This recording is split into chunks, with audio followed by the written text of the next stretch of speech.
चीन की साजिशों के नए खुलासे। सरहद पर आक्रामक हो रहा चीन। ड्रोन के जरिए घुसपैठ की कुटिल चाल। हमारे जंगी जहाजों ने दिया था जवाब।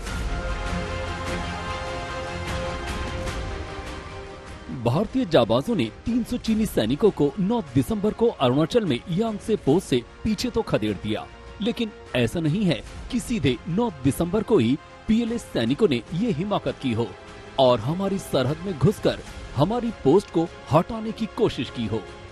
असल में अब जो छन छन कर जानकारी सामने आ रही है, उसके मुताबिक चीन कई दिनों से इसी तरह साजिशें रच रहा है।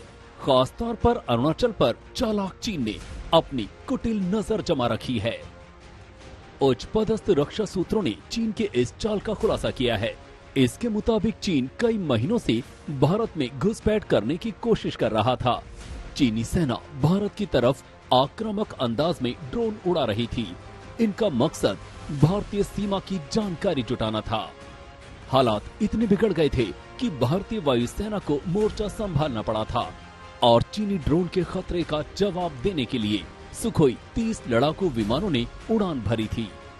कम से कम 3 बार ऐसा हुआ कि सुखोई विमानों ने चीनी ड्रोन को खदेड़ा था। भारतीय वायुसेना को भी जवाबी कार्रवाई के तौर पर अरुणाचल में ड्रोन तैनात करने पड़े थे और ये सारी कोशिशें नाकाम रही तो आखिर में चीनी सेना के 300 सैनिकों ने पथराव शुरू कर दिया, जिसका उसको माकूब जवाब भी मिला। दिक्कत यह है कि विस्तारवाद की सनक में बार बार चीन सरहद लांघने की कोशिश करता है। देखिए, चीन की हमेशा से ये आदत रही है कि वो विस्तारवाद में विश्वास रखता है और विस्तारवाद मतलब दादागिरी करके।